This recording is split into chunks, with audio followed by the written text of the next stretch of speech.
방구석 IB 영어 채널 시청자분들 안녕하세요. 오늘은 IGCSE나 MIP 과정 등 중등 과정에서 널리 다루는 희곡이자 셰익스피어의 재밌고 유쾌한 희곡, 국내에서는 12야 라는 제목으로 번역이 된 희곡 Twelfth Night을 리뷰하겠습니다. 국내에서는 동인 출판사에서 12야 라는 제목으로 번역이 되어서 원서와 함께 공부해도 좋습니다. 처음에 희곡의 제목이 12야 또는 12번째 밤이라서 12일 동안 벌어지는 그 짧은 시간 안에 벌어지는 사건을 극적으로 다룬 작품인가 라고 생각을 했는데요. 사실 이 희곡이 벌어지는 시간은 3개월로 긴 편이고 또 다른 희곡에 비해서 그 주인공들이 오가는 배경의 범위가 넓은 편입니다. 그러면 이 희곡의 제목인 Twelfth Night이 무슨 뜻일까요? 이것은 바로 기독교의 축제일을 말하는데요. 이 작품은 셰익스피어의 대표 희곡으로 기독교의 축제인 예수공원 축일, 크리스마스로부터 12일 뒤 치러지는 행사를 의미합니다. 우리도 긴 명절 연휴 끝에 지루해서 보는 명절 특선 영화, 개그 프로그램 이런 것처럼 과거 TV나 유튜브, 넷플릭스 영상이 없던 시대에 연극을 통해서 그 12일 동안의 행사 기간에 즐길 수 있는 광대들이 등장하는 그런 재밌게 쓰여진 희곡이 바로 12야 이 작품이고요. 다른 희곡과의 다른 점은 광대와 하인들의 익살스러운 모습과 주인공들을 등지고 관객을 향해서 우스운 대사를 던진다든지 또 주인공들을 놀린다든지 표면적으로는 비극적인 사각관계, 사랑 이야기를 담고 있지만 오히려 광대들과 그 하인들의 재치있고 재밌는 대사와 설정을 통해서 큰 재미를 주는 빠르게 읽을 수 있는 그런 재밌는 작품입니다. 또 중간중간에 우리가 생각해 볼 부분은요. 신부나 공작 등 성직자나 신분이 높은 사람만 중시하고 가정주부나 여성, 신분이 낮은 사람을 무시하는 당시의 시대상을 풍자하는 대사들이 등장하고요. 중요 인물들은 어리석은 모습도 보이고 실수를 하기도 하지만 오히려 광대들이나 하인들이 재치있게 주인공을 놀려대고 수준 높은 대사와 유머를 구사하는 장면에서 당시의 신분과 성별을 중시했던 시대상을 군데군데 풍자하고 있습니다. 또 방백이라는 연극 무대 위에서 그 주인공들은 들리지 않게 관객들을 향해서 하는 독백을 말하는데요. 관객들을 향해 끊임없이 웃긴 대사를 날리고 마치 관객들과 한편이 돼서 주인공들을 놀리는 것처럼 그렇게 적극적으로 소통하고 끌어들이면서 즐길 수 있는 그런 한편의 축제 같은 작품입니다. 그래서 이 희곡을 읽을 때는 다른 작품들보다도 이 배우들이 연극 무대 위에서 연기를 한다는 것을 상상하면서 작품을 읽고 해석해야 더 작품의 재미와 대사가 살아나는 그런 작품입니다. 전체적인 줄거리는 쌍둥이 남매가 탄 배가 난파가 돼요. 그리고 여동생 바이올라가 먼저 의식이 깨어나게 되는데요. 지역의 사정을 살피고 오빠가 생존했는지 알아보기 위해서 남장을 한 채 그 지역의 명망이 높은 공작의 집에 하인으로 들어갑니다. 공작은 오랫동안 올리비아라는 아가씨를 짝사랑하고 있었는데요. 구애를 했지만 그녀는 죽은 오빠에 대한 슬픔으로 인해서 모든 남자들과의 만남을 거부하는 상태였어요. 남장을 한 바이올라가 공작과 올리비아 두 사람 사이를 오가면서 그 구애하는 그 사랑을 전하는 심부름을 하지만 올리비아는 슬프게도 그 남장을 한 바이올라 세자리오라고 이름을 바꿉니다. 세자리오에게 사랑에 빠지게 돼요. 비극적인 장면이죠. 한편 살아남은 쌍둥이 오빠 세바스찬도 마을로 들어오는데 네 사람은 극적인 재회를 하게 되고요. 지켜보던 사람들은 꼭 닮은 두 사람을 보고 놀라면서도 바이올라의 사연을 듣고 모든 상황을 이해한 공작이 바이올라의 마음을 받아들이고 공작은 바이올라와 올리비아는 세바스찬과 결혼을 해서 광대들의 축복 속에서 그렇게 축제 분위기로 극이 막을 내리게 됩니다. 등장인물은 앞에 말씀드린 세바스찬과 바이올라, 남장해서 사용한 이름은 세자리오입니다. 이 남매와 안토니오 선장, 올리비아 아가씨, 오사리노 공작, 올리비아의 하인들도 중요한 역할을 하는데요. 마리아라는 하인, 페스테, 그리고 집사이자 하인이면서 올리비아 아가씨에게 흑심을 품었다가 그 뒤통수를 맞게 되는 말볼리오, 그리고 말솜씨가 뛰어난 광대들이 등장합니다. 1막부터 5막까지 줄거리를 좀 그 막별로 설명을 드릴게요. 1막은 전개가 좀 빠른 편이에요. 이제 배가 난파되고 살아남은 바이올라가 선장의 도움으로 남장을 하고 오르시노 공작의 하인으로 들어갑니다. 오르시노 공작의 심부름으로 올리비아 아가씨와의 사이를 오가면서 심부름을 하지만 올리비아는 예쁘장한 외모에 차분한 말투를 가진 이 세자리오에게 반해서 반지를 두고 갔다고 핑계를 대면서 하인을 통해서 자신의 반지를 전해주면서 자기 마음을 전하게 됩니다. 여기서부터 갈등이 시작되게 되죠.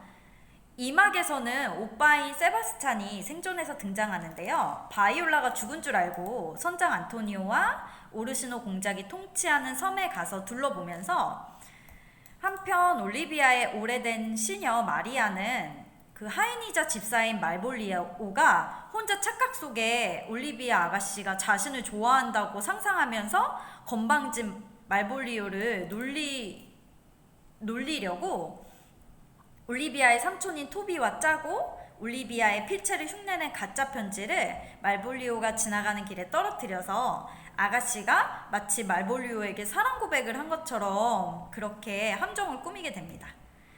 3막에서는 남장한 바이올라이자 세자리오가 그만 오르시노 공작을 사랑하게 돼요. 왜냐하면 공작은 이 스토리 안에서 굉장히 명망이 높고 그 지역의 사람들을 잘 보살피는 인품이 좋은 인물로 그려지는데요. 하지만 자신은 남장을 했고 오빠를 찾기 위해 그 마을에 왔기 때문에 마음을 전하지 못하고 올리비아 아가씨와 오르시노 공작 사이에서 심부름만 하게 됩니다. 그 사이에서 괴로워하는 중에 올리비아의 삼촌 토비와 마리아, 하인 페비어는 합세해서 말볼리오를 더 심하게 놀리고 웃음거리를 만들기 위해서 토비 삼촌과 그의 친구이자 술주정뱅이인 안드류경과 이제 세자리오 사이를 이간질시켜서 서로 결투 신청을 하도록 부추깁니다.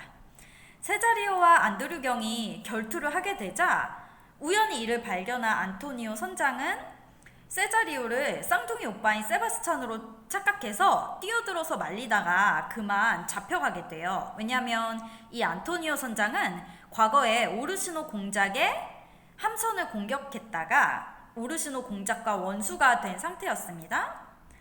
4막에서는 토비수부와 올리비아의 하녀 마리아 페비언이 말볼리오를 더 심하게 놀려주려고 암실에 지하실에 가두고 실성한 사이비 교도처럼 몰아가면서 광대 페스테를 시켜서 마치 신부님으로 가장을 해서 말볼리오를 더 심하게 놀리게 됩니다. 우연히 세바스찬을 발견한 올리비아는 세자리오로 착각하고 급하게 결혼식을 치르지만 나중에 세바스찬이 쌍둥이 여동생인 세자리오, 즉 바이올라를 발견하고 왜 혼인 후에 사라졌는지 따지고 이에 오르시노 공작은 그 두 사람 사이를 오해해서 자신의 심부름을 하는 척 하면서 올리비아를 유혹한 세자리오에게 화가 나게 돼요. 그때 공교롭게도 그 올리비아의 저택 안에 세바스찬과 안토니오가 들어오게 되고 꼭 닮은 두 쌍둥이 그런데 둘 다 이제 남자 복장을 하고 있죠. 보고 모두가 놀라면서 바이올라와 세바스찬 역시도 서로 죽은 줄만 알았던 쌍둥이 오누이를 만났지만 또 바이올라가 남장을 하고 있었기 때문에 서로 놀라면서 확인 신문을 주고받습니다. 오막에서는 쌍둥이 남매의 재회를 통해서 이제 자신을 사랑해서 성별도 숨기고 충성스럽게 섬겨온 바이올라의 사연을 모두 알게 된 오르시노 공작이 세자리오로 남장한 바이올라에게 원래 자신의 여자 옷으로 갈아입고 나오기를 권하고 그녀의 아름다운 모습을 보고 청혼하게 됩니다. 바이올라 역시 공작에게 용기 있게 그동안 공작을 사랑했던 자기 마음을 고백하게 되고요. 올리비아는 마침 생각났다는 듯이 지하실에서 말볼리오를 꺼내오라고 하고 안토니오 선장 역시도 바이올라의 요청으로 오르시노 공작에게 과거에 저질렀던 잘못을 용서를 빌고 풀려나게 됩니다. 이 작품에 대한 줄거리는 제가 이렇게 정리해서 간략하게 소개를 드렸는데요. 왜냐면 이 작품은 너무 재밌기 때문에 저도 오늘 앉은 자리에서 하루 만에 다 읽었어요. 그래서 이제 친구들도 꼭 뭐 학교 공부나 성적 때문이 아니라도 재밌게 읽을 수 있는 희곡 작품이고 중간중간에 대사가 너무나 유머러스하고 재밌고 또 주인공이 누구인가 싶을 정도로 이 광대들의 역할 그리고 하인들의 대사도 너무 재밌어서 제가 그 재밌는 대사들을 몇 부분 읽어드리겠습니다. 이 희곡 같은 경우는 뭐 큰 역사적 배경이나 뭐 그런 사회 문제보다도 그 인물들의 관계도나 만약에 내가 그 인물이었다면 그 문제 상황에 처했다면 어땠을지 그런 부분을 중심으로 공부를 하고 각 대사의 의미와 인물들의 역할에 대해서 그리고 유머러스한 부분과 풍자적인 부분에 대해서 중점적으로 분석을 하면 좋을 것 같아요. 읽어드리고 싶은 재밌는 대사가 너무 많은데요.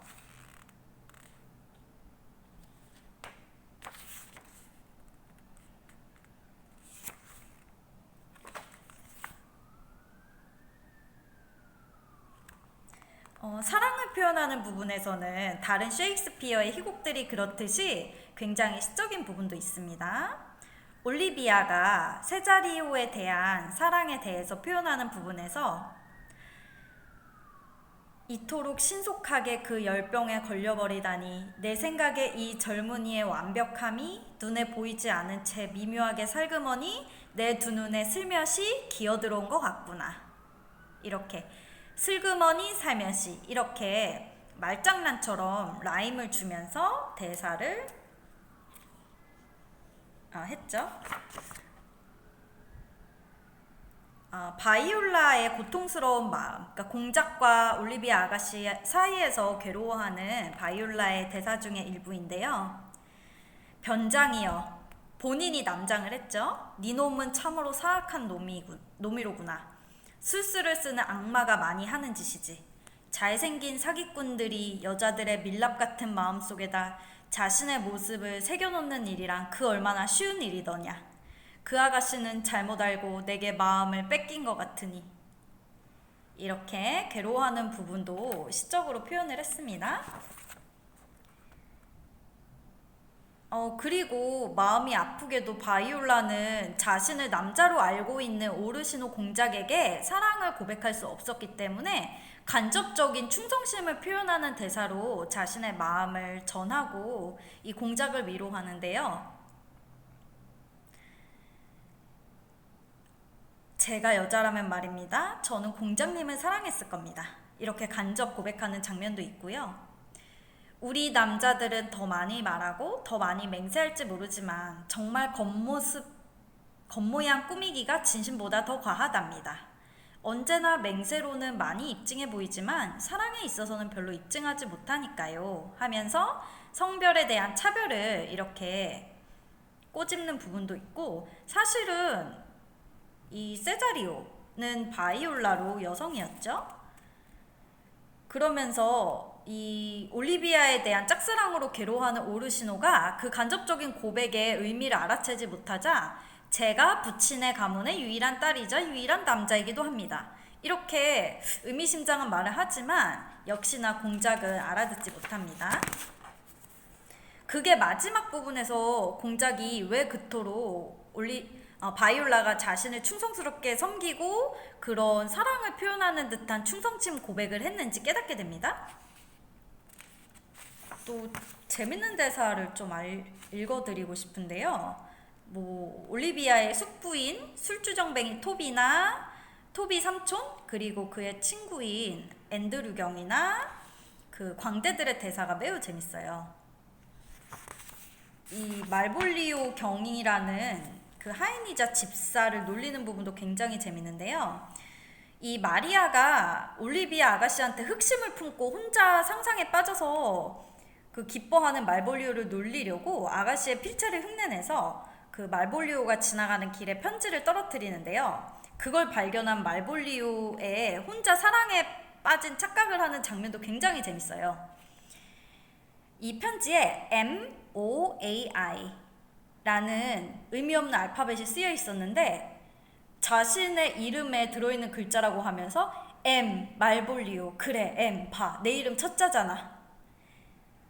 억지를 부린다면 나한테 들어맞는 거야. 이 글자 모두가 다 내 이름 속에 있으니까 말이야. 하면서 혼자 사랑에 빠져서 그런 우스운 장면이 연출됩니다. 그리고 이걸 지켜보는 토비와 앤드류 경, 또 하인들이 그 뒤에서 비웃고 놀리는 장면이 관객들에게 들립니다. 그러면서 토비 경이 뒤에서 이런 재미를 안겨준 그 대가로 그 여자하고 결혼이라도 하겠소, 이렇게 말볼리오를 더 심하게 놀리게 되죠.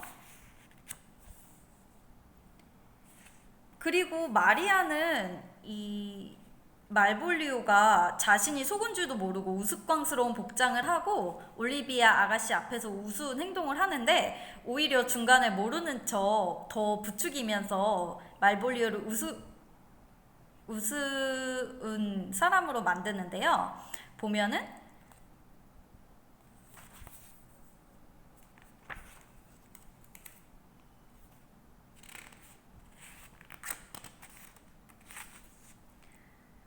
일부러 그 올리비아가 싫어하는 패션과 행동들에 대해서 편지에 그렇게 하라고 지시하듯이 적게 됩니다. 그리고 남장을 한 바이올라인 세자리오에 대한 사랑이 너무 깊어진 올리비아는 자신의 자존심도 내려놓고 바이올라에게 직접적으로 고백을 하게 되는데요. 저 사람의 입술에서는 경멸과 분노에서 나오는 지독한 조롱조차도 얼마나 아름다운가. 당신을 사랑해요. 당신의 온갖 냉대에도 불구하고 재치로도 이성으로도 제 열정을 숨길 수가 없을 지경으로 구해서 얻는 사랑도 멋지지만 구하지 않고도 얻는 사랑은 더 좋다고 제게 말해주세요. 이렇게 용기 있게 직접적인 고백을 하게 됩니다. 하지만 세자리오는 공작을 사랑하기 때문에 받아줄 수가 없었죠. 또 마리아가 말볼리오를 놀리는 부분에 대해서 좀 읽어드릴게요. 말볼리오가 올리비아 아가씨 앞에서 자신이 준 편지에 대해서 은근슬쩍 언급하면서 우리가 그 아름다운 로마식 필체를 잘 알고 있다고 생각됩니다만 내 사랑 잠자러 가나요? 네, 그대에게 가리라 하면서 올리비아가 알아듣지 못하는 우스운 대사를 하게 되죠. 그러니까 마리아는 중간에서 모른 척하면서 말볼리오 왜 그러세요? 왜 그렇게 우스꽝스러운 꼴로 겁도 없이 아가씨 앞에 나타나셨어요? 하면서 말볼리오를 실성한 사람으로 만들어 버립니다. 또 어떤 부분이 있을까요? 제가 읽어드리고 싶은 대사가 너무 많아서 표시를 하다 보니까 그리고 이제 페스테라는 광대를 통해서 말볼리오를 지하실에 가두고 완전히 실성한 사람처럼 이 신부님 목소리를 흉내내서 귀신을 쫓듯이 그렇게 놀리는 장면이 있는데요. 만약에 이 장면을 관객들이 본다면 연극 무대 위에 어두운 상자 안에 말볼리오 역할의 배우가 갇혀있고 근데 이제 주변인들은 밖이 계속 밝은데 자네가 실성해서 사이비교에 미쳐서 어둡다고 한다. 귀신을 쫓아내야 된다. 저주받았다 하면서 그 배우를 놀리는 모습이 너무 우스울 것 같아요. 그러면서 말도 안 되는 질문으로 신문을 하는데요. 이 광대가 신부님의 목소리를 흉내내면서 종교에 대한 질문을 한다고 하면서 이런 질문을 하게 돼요. 미치광이라고 하면서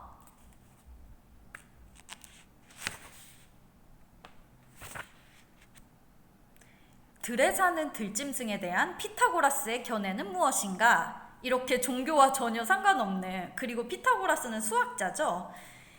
하니까 말볼리오는 이런저런 대답을 하게 되고 그 광대, 신부 목소리를 흉내내는 광대 페스테는 그럼 잘 있게나, 계속 어둠 속에 머물고 있게나, 내가 자네 머리를 확인하기 전에 피타고라스의 견해를 갖게 될 테니, 또 자네 할머니의 영혼을 죽이지 않으려고 바보 같은 도요새조차 죽이기가 무서워질 것에 잘 있게나 하면서 말도 안 되는 대사로 관객들만 웃긴 채 말볼리오는 그 어두운 지하실에 둔 채 나가버립니다.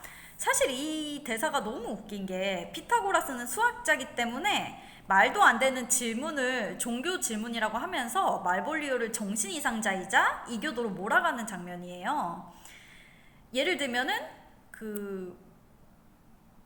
장영실이 영국의 정원 꽃밭을 가꿀 때 내는 방귀 소리를 들어봤나? 이런 질문이에요. 이거는 제가 좀 우습게 써본 대사입니다.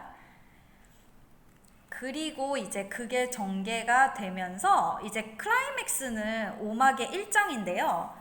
요 동인출판사라는 곳이 국내에서 그 영문화 고전 희곡 작품을 번역을 잘 하는 걸로 유명한데, 이 책이 좋은 점이 이렇게 책의 페이지에 몇 막, 몇 장 이렇게 나와 있기 때문에 학생들이 이 중간중간에 희곡은 몇 막, 몇 장 이렇게 나눠서 공부하는 게 좋기 때문에 굉장히 편리했어요.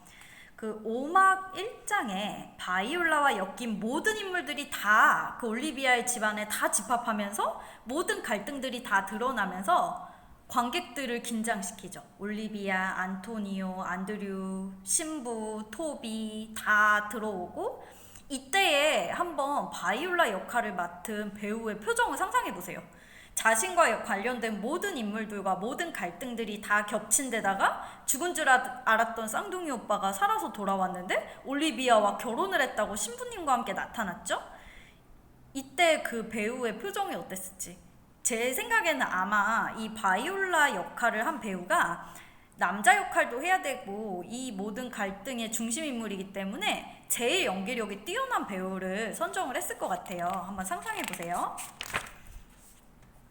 그리고 마지막 장면에 모든 것을 알게 된 그 공작이, 오르시노 공작이 바이올라의 마음을 받아주자 바이올라도 멋지게 자신의 마음을 고백하게 됩니다. 오르시노가 오막에서 한 얼굴에 한 목소리에 동일한 복장인데 사람은 둘이라니, 이때까지만 해도 그 쌍둥이 남매가 둘 다 남장을 하고 있었기 때문에 사람들이 다 귀신을 보는 줄 알고 있었어요.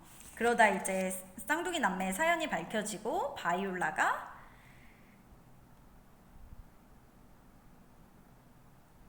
그 말이라면 수도 없이 되풀이해서 맹세할게요. 밤과 낮을 구분짓는 태양이 그 불을 가지고 있는 것만큼이나 제 영혼에서 진실되게 그 모든 맹세들을 지킬게요 하면서 자신의 마음을 한 번 더 용기 있게 고백하게 됩니다. 그리고 오르시노 역시도 나를 모셔준 데에 대한 보답으로 오랫동안 나를 주인으로 불렀으니 자 손을 잡으시오. 이제부터는 그대가 그대의 주인의 안주인이니 하면서 청혼을 하고 희곡이 마무리가 됩니다. 그리고 말볼리오도 이제 퇴장하기 전에 한 번 더 자신의 그 웃긴 존재감을 드러내면서 관객들에게 한 번 더 웃음을 선사하고 그 광대들이 그 두 커플의 성사되는 것을 축하하면서 그렇게 축제 분위기로 극이 흥겹게 마무리가 됩니다.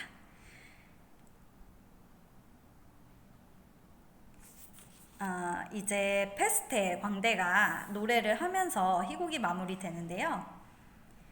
우리의 연극은 끝이 났네. 그리고 매일 여러분을 즐겁게 해드리고자 애쓸 거라네. 이렇게 마지막에는 이 희곡의 주인공이 그 네 명의 주요 인물인지 광대들인지 모르게 그렇게 재밌게 마무리가 됩니다.